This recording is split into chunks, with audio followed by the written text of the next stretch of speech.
Magandang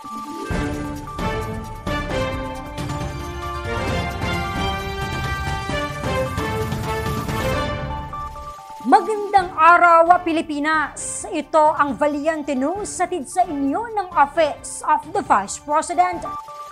Magandang balita para sa mga Pilipinong MSME.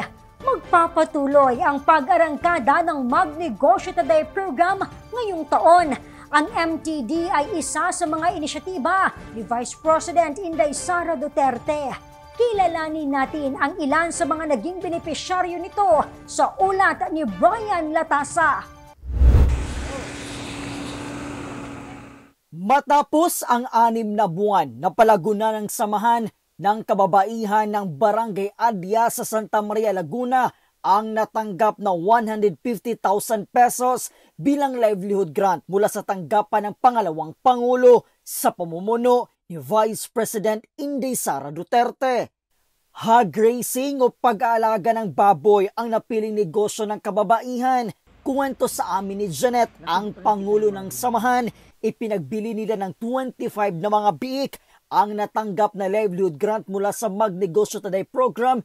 Mapalad ang bayan, ang aming barangay, ang aming samahan na isa po kaming sa napili na mabigyan po ng grant na 150,000. Ako'y nagagalak, ako'y natutuwa dahil dito sa bayan ng Santa Maria po, sir, madami na pong mga gobyerno na nakaupo, wala pa hong nag-alok sa samahan ng mga kababaihan. Si kakabukod tangi lang po si Madam Vice President Duterte. Masaya rin ikwento sa amin ni Janet na noong nakaraang buwan lamang ay naebenta na nila ang mga alagang baboy at nabawi na rin nila ang kanilang ipinuhunan. Tumubo po ng 102,000 yung sa 25 biik sa loob ng 4 na buwan. Ang iba sa kanilang kinita ay ginamit ng asosasyon upang makabili muli ng mga biik. Ngayon po may bagong alaga na uli po kami. Bali 17 lang kasi napakahirap po kasi ngayong maghanap ng biik. Kasi mahal po yung baboy, agaw-agawan po. Pero kung may makita po kami, yung 17 na yun, pwede pa ho kaming bumili ng 15 heads. Dahil malaki naman ho yung pera na kami. Ipinaabot naman ng mga kababaihan ng Barangay Adya ang kanilang pasasalamat at malasakit, pagtitiwala at oportunidad na ibinigay ng tanggapan ng pangalawang Pangulo para sa kanila upang mapalago ng mga maliliit na negosyante ang kanilang sinimulang negosyo.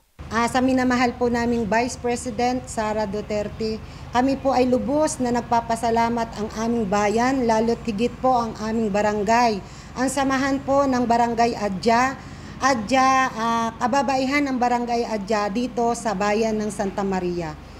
Malugod po namin pinasasalamatan yung ibinigay niyo pong negosyo para po sa aming samahan.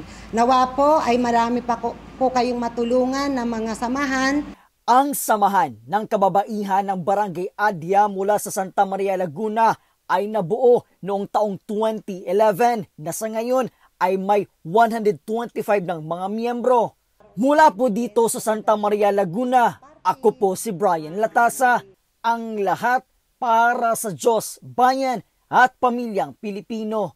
Valiente News. Hog racing, pinasok ng MTD beneficiaries mula sa Santa Maria, Laguna. Tamang proseso sa pag-aalaga ng biik upang maprotektahan ang mga ito laban sa ASF. Alamin sa susunod na episode. Ako si Claudette Loreto para sa makabuluhan, naninindigan at matapang na mga ulat at impormasyon. Maraming salamat.